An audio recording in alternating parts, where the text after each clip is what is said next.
Okay, taking a chance here, recording 2 in a row. My oldest journal, not yet recorded, is from June 4th, first one of that day. Now, that was an Ascension Day on the Mayan calendar, and it was Serpent, 13 Serpent. I don't look those things up generally until I'm finished with or recording or uploading the journal. And so this one was written, and then I went back and I put in a note because of what the journal was. It says 13 is ascension energy, and serpent energy is quote unquote movement and the creation of time. Pretty cool, huh? I only learned this after the whole thing was written, believe it or not. Now, I've probably changed since I wrote this. June 4th, it's the end of June now.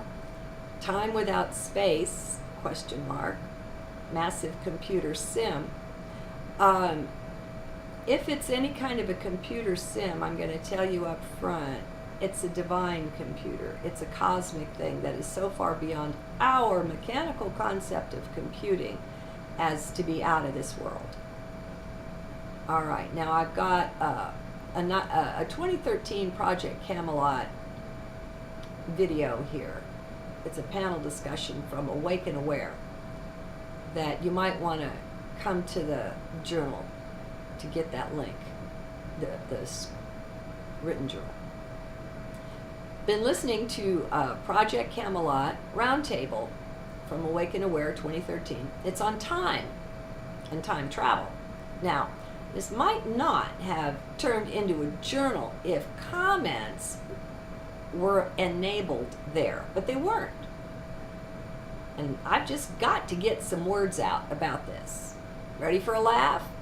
I don't yet know what they are, and some of you will believe me, will know what I mean.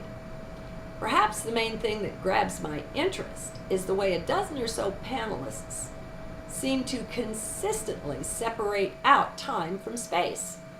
Now, personally, for whatever reason, I'm not sure, but to me, this just seems ridiculous. What it feels like is that I seem to know otherwise, to just know that they are different aspects of one thing, the same thing. Things that make you go, right?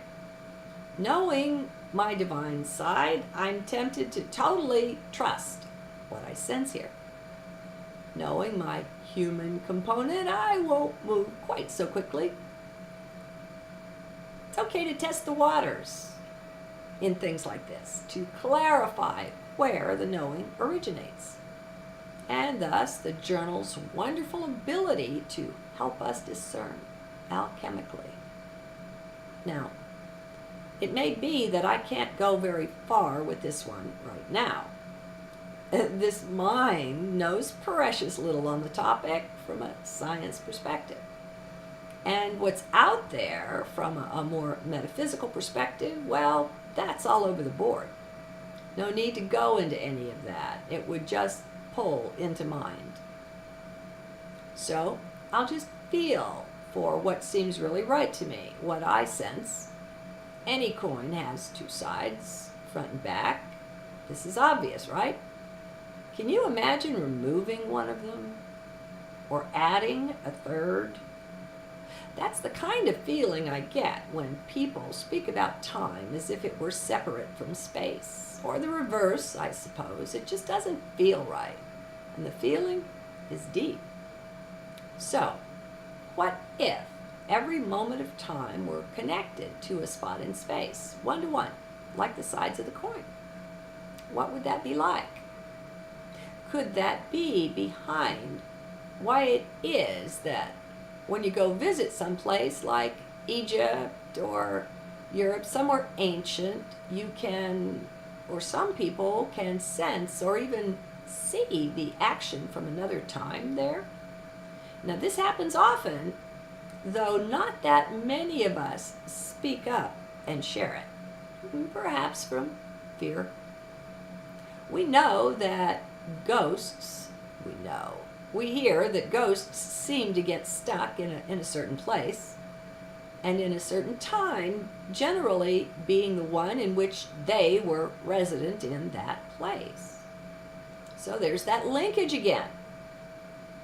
I don't think this is universally true, but then what is in 3D, right? I think I've heard of ghosts or spirits following a person who moves to another location, so this linkage isn't as strong. One must consider, too, that there are many kinds of invisibles hanging around, not only the ghosts of people who have passed.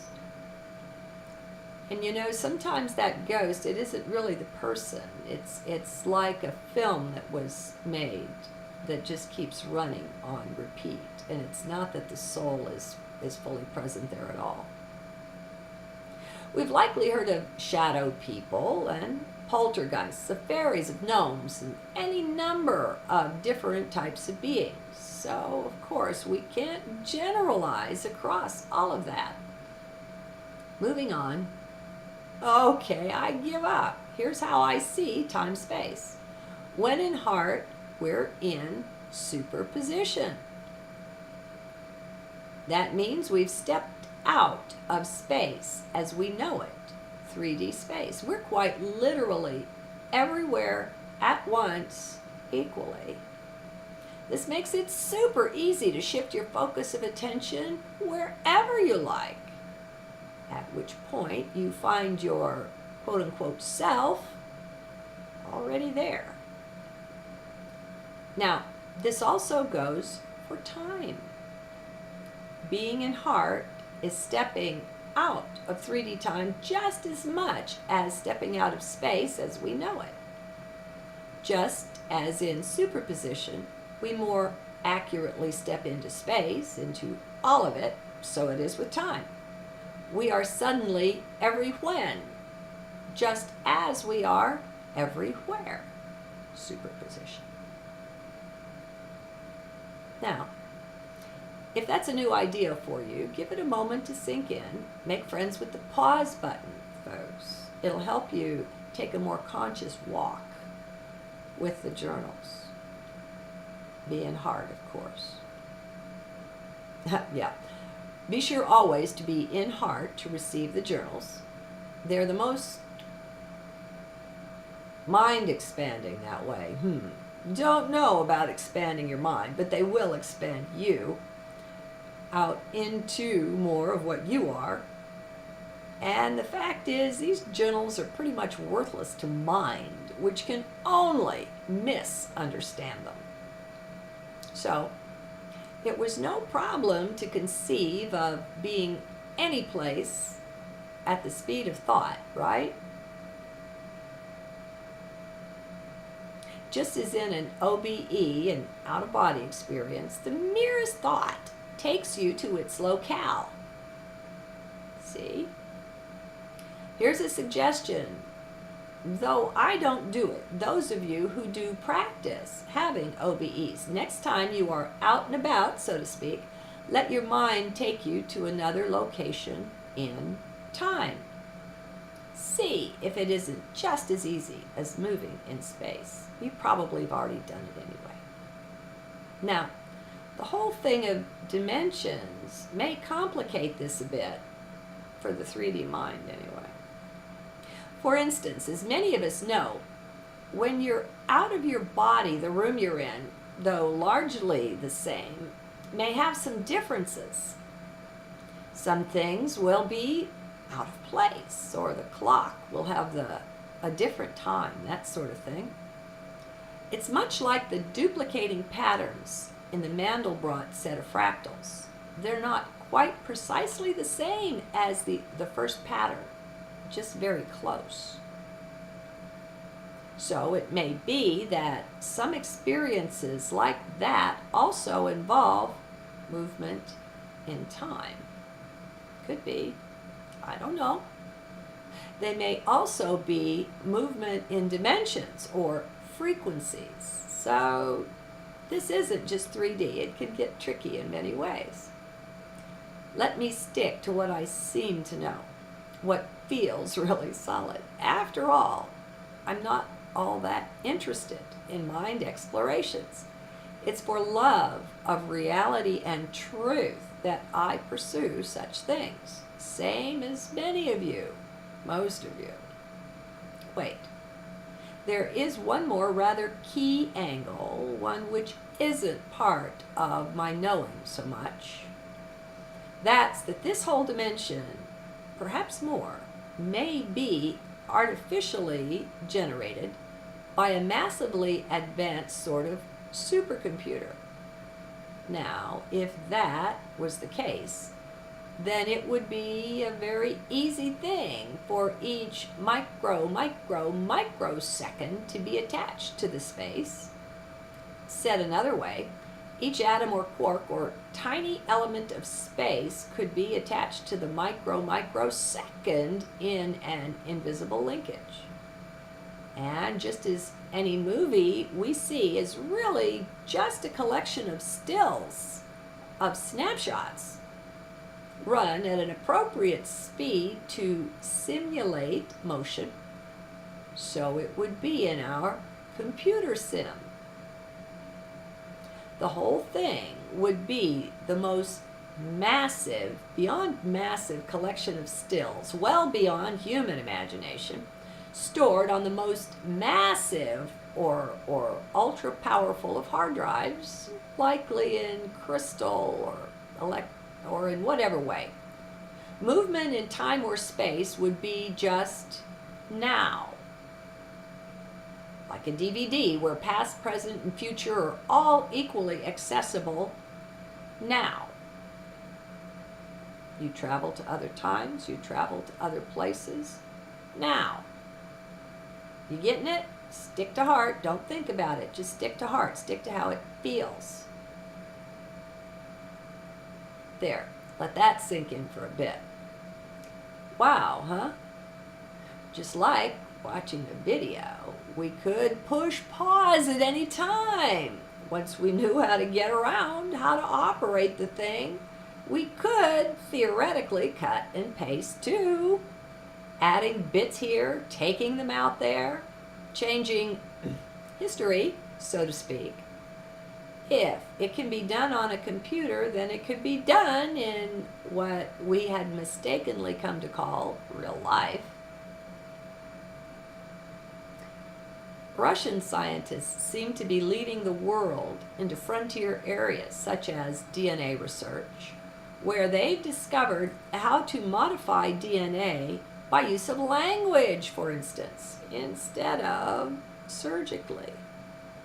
Imagine cutting and pasting via word order, syntax, grammar, and the like. It's an, oh my God, time to be living, folks. You don't know how blessed, how lucky you are to be in a body. I, for one, feel honored to be a part of it, participating. That does give you pause, though, doesn't it? Just imagine the concern of those in charge of that master computer if, say, one of today's scientists would tune in to how it works and potentially hack the thing. It gets you into contemplating ethics and integrity in a heartbeat, something that's notably absent from much of today's world, not just science. Only have a look at our ways of processing food, which are so horrible, they won't let you in to see, and certainly not to film. But because it's distanced from us, and we're not permitted to see or know, we buy from the grocery, normally without a thought, without being present, without being aware of what we're handling and the energy of it. It's perfectly capable, it's perfectly possible to raise animals lovingly, to give them a happy life, to care, to truly care for and about them. And truly, they don't mind giving their lives. It's part of the code of life. Currently, it's been made out to be ugly and horrible and dog eat dog, Darwin. Screw Darwin, okay? Just throw that all away. He didn't even believe it toward the end of his life. He reneged on his own theory. And yet, so much of science still buys into it. We have everything we need right here, right now, to shift that whole thing. And there are loads and loads of pioneers demonstrating exactly what I'm talking about. With the love they share with their livestock, with the land, with the plants themselves. Look at Findhorn. We have all that we need. We have heaven right here. We just have to shift inside to make it visible outside. And we can go and sit at the feet of those who have already made this shift and learn from them and say, how did you do it? What did it take? How did you make the shift into knowing that this that you're doing here is possible? We are powerful creators, my friends. Time to pick up that drop stitch and remember just who and what we truly are. Back to the journal.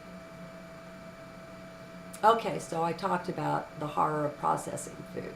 So there would then likely have to be partitions in this hard drive or crystalline matrix. Just for fun, let's call it a crystalline drive, just to please me. These partitions would be for the protection of all, not just the computer, but all of life, everywhere in cosmos. Now, as you see, I've taken it big, assuming it runs all of cosmos, not just 3D Earth. This is the kind of stuff I got in mild trouble for at school. I would have these huge ideas, but not be so good at carrying it along, at filling in the blank places in my essays and papers to help the teacher tag along.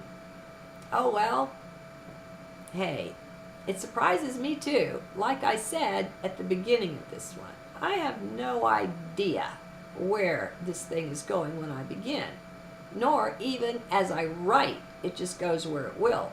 And that's really good because it gets it out from under the control of 3D mind.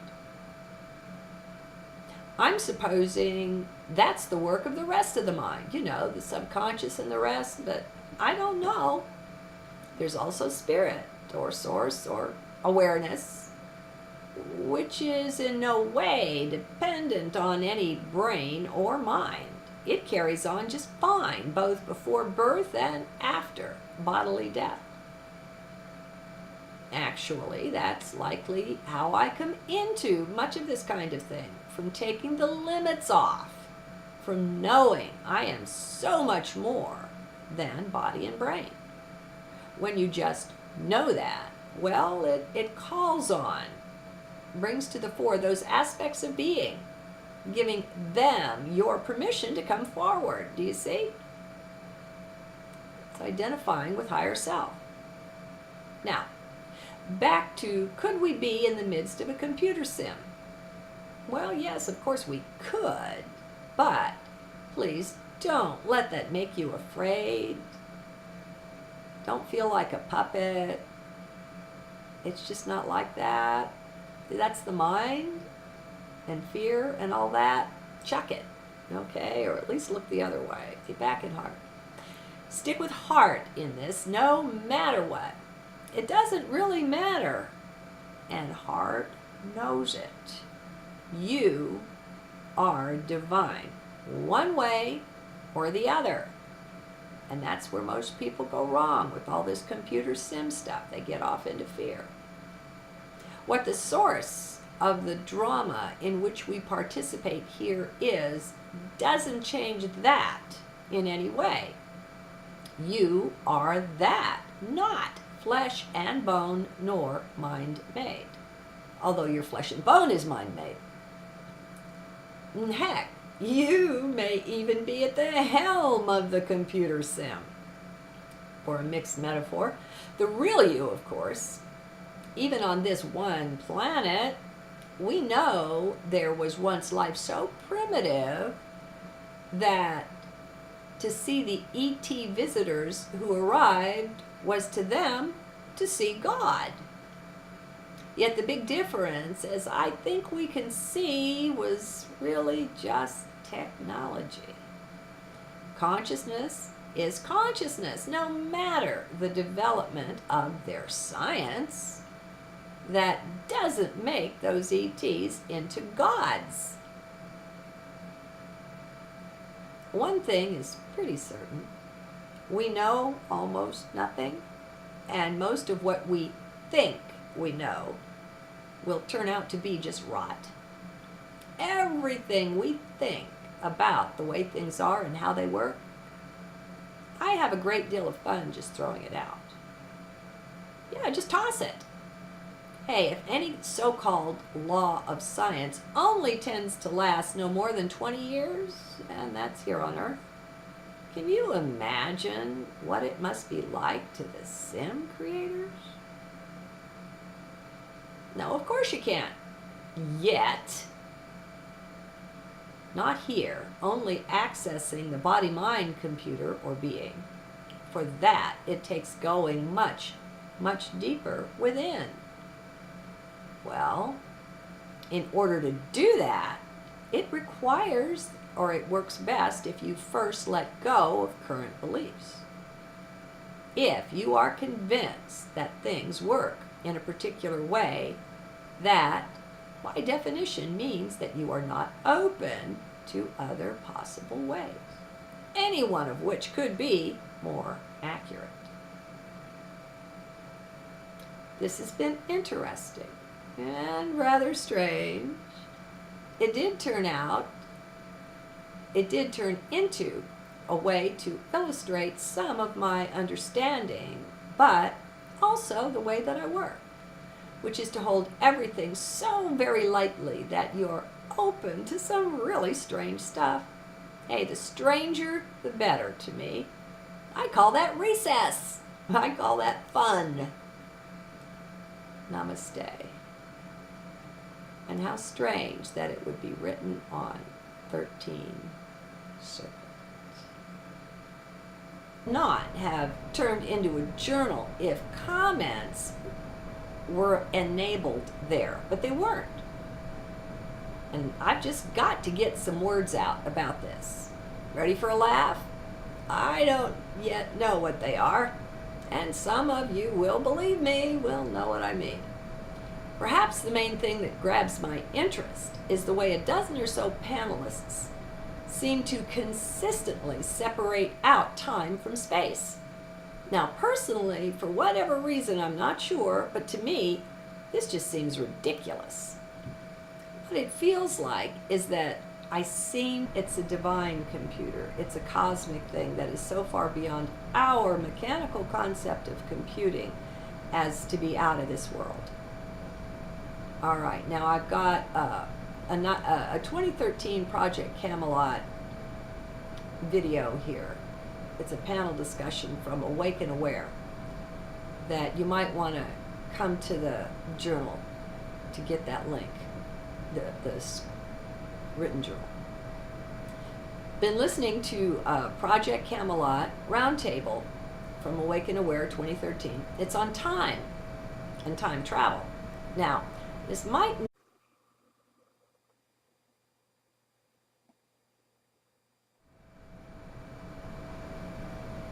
Okay, taking a chance here, recording 2 in a row. My oldest journal, not yet recorded, is from June 4th, first one of that day. Now, that was an Ascension Day on the Mayan calendar, and it was Serpent, 13 Serpent. I don't look those things up generally until I'm finished with or recording or uploading the journal. And so this one was written, and then I went back and I need to know otherwise, to just know that they are different aspects of one thing, the same thing. Things that make you go, right? Knowing my divine side, I'm tempted to totally trust what I sense here. Knowing my human component, I won't move quite so quickly.